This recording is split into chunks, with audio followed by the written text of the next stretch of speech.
Witnesses are identified. The involved officers are separated and removed from the scene. The crime scene is identified, marked, and secured by officers. All body-worn cameras of involved officers are collected by the very first supervisor on scene. These cameras are kept secured. The videos are later uploaded and restricted so only investigators and command staff can review them. An electronic audit is kept of all that view that video. No involved officer is permitted to watch the video until after an official statement is made and recorded. If an officer's weapon is involved, it is photographed to document the condition, and the weapon is then taken into evidence. The scene is canvassed for any possible evidence. Search warrants are filed if necessary in order to collect all possible evidence. Notice is put out to the public by our public information officer. This is done not only to inform the public of the event, but also to request those that might have information to please come forward and assist in the investigation. Our role in this type of incident as investigators are fact gatherers. Once the investigation is complete, all documents and reports are returned over to the Summit County's prosecutor's office. That office will rule on the event. I understand that there could be a clamor for immediate information. To know it as we discover it on these types of calls, but our goal is to preserve the integrity of that investigation. Thank you.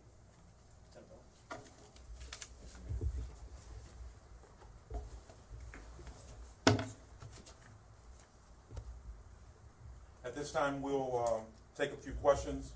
We ask that you please remember that this is an ongoing matter, and questions will be limited to those that do not compromise the ongoing investigation.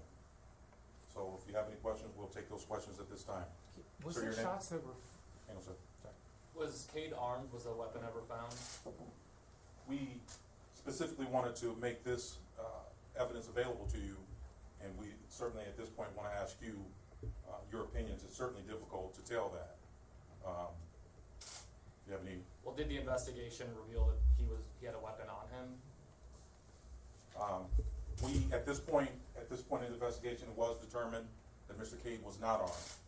We provide these still photos intentionally to show and demonstrate the intense, rapidly evolving moment that the officers find themselves in, and also having split seconds, a matter of seconds, to determine essentially life or death.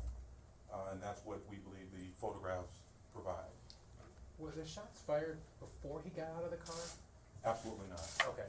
When you were, the second to last video, there was a lot of commotion and screaming, but there was no shots There fired. were no fire shots. The first shot, we believe, or shots weren't fired until Mr. Cade, he ran at a distance of about 50 feet. He turned toward the officers. He's at a position that we call low ready, a shooter's ready stance. Shots weren't fired even then until Mr. Cade presented both arms outward toward the officers. Can you play it at real speed so you can see without the words and everything on the screen? Is that going to be on the edited or the unedited version? We're going to release today to all media members that are here the video that we've showed today. The full video is not something that we believed was appropriate under these circumstances to show, because obviously showing a video of a shooting with police officers, we want to have a sensitivity to those that are involved with it. But that will be made public in a short period of time, because that has been requested by the defense of Mr. Cade, and I'm sure that will be made public. And not only that, but out of caution due to the graphic nature of the video, so we want to be respectful for all sides of that. Next question. There were 5 shots fired. How many hit him? 2 shots struck Mr. Cade. Was it weapon theft? Sean? Did all officers fire? That is part of the investigation still. We're gathering that, and it's part of the ongoing process at this time, so we won't discuss that specifically. Sir? Was a weapon found in the car, his vehicle? At this stage in the investigation, we've simply determined that he was not in possession of a firearm at the time of the shooting. Okay. Meaning there was nothing found in the car either? No, sir. Okay. I don't have to tell you that there's a lot of scrutiny involved with officer-involved shootings. Are you concerned about community reaction at all? All ultimately being an unarmed African-American male being shot by, I don't know this, but are they white officers or are they not? Well, certainly we're concerned, and that's one Can of you the step reasons closer to that the chief, so we can hear you better? Thanks, chief. we're certainly concerned. You know, that's why we're here today, is because we're concerned, and that's why that this process has not taken the shape and form that it has in other instances. We knew that the video was going to be released because it's not something that's fully under our control until the point that it is either made public through a public records request or it is obtained by a defense team. And based on statements that have been made so far publicly, one's, for example, 19-year-old, this is the title of an article that was written on this particular incident. 19-year-old shot by officers is another victim of police violence. Another. Someone who heard the accident but did not see it. I heard the cops run up to the car. They were screaming, "Let me see your hands, let me see your hands."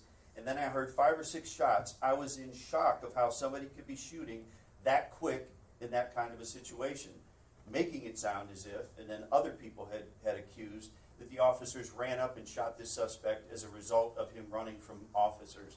Another quote that was in the paper. "We surely don't think you opened fire on a kid because he was getting out of a car. That misinformation is damaging to our entire community." So in this particular situation, the decision was made that we would have this released today and allow the public access to the parts of this investigation that we don't believe are compromising. Because again, and the chief, or Lieutenant Miller mentioned it's case by case basis. Sometimes you would think that you're cherry picking what you're going to release to the media. We're not going to always see the full video. There's been public records requests have been made. They're not always given to us timely.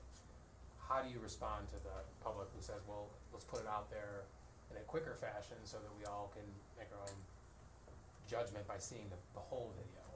And not just this case, in cases in general when it's involved, police involved. I was present in meetings where that decision was made, and obviously you have to consider what are the ramifications. In this particular situation, the video was going to be made public in a short period of time. We were aware of that. With the statements that have already been made and were communicated publicly through large media outlets, the rest of our citizens, for there to be misinformation or for there to be interpretations that weren't accurate or not fair to our citizens, and it's certainly not fair to the city of Akron and our police department.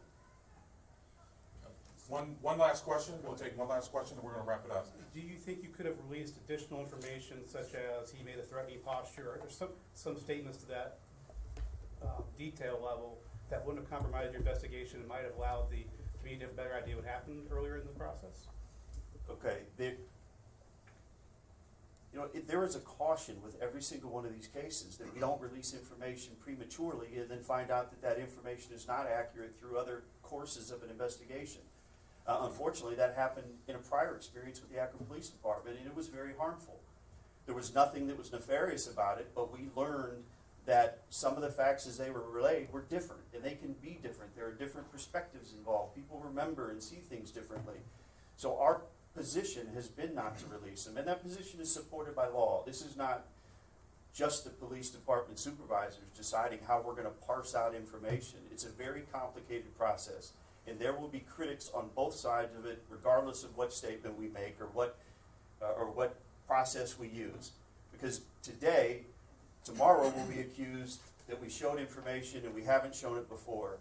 Yesterday, we were criticized because the information had not been made public yet. So we have, there's a whole lot involved with that. So it is a very difficult situation. The people that make those decisions do the very best with what's at hand, and I've discussed that earlier. Chief, what's the status of the office? Okay, ladies and gentlemen, here's what we're going to do. We're going to head wrap this up at this point. We have provided a packet of information for you. See Captain Laughlin here upon your exit. Please be sure, because we will keep track and as we need to inventory-wise. Make sure you sign up on the sign-up sheet. Include your email address. Should we not have enough flash drives for everyone, media in particular, we'll make those available. If you could, essentially, we'll have a gentleman that will escort you down to the 3rd floor, and we'll make additional copies available should we run out. Thank you guys for coming.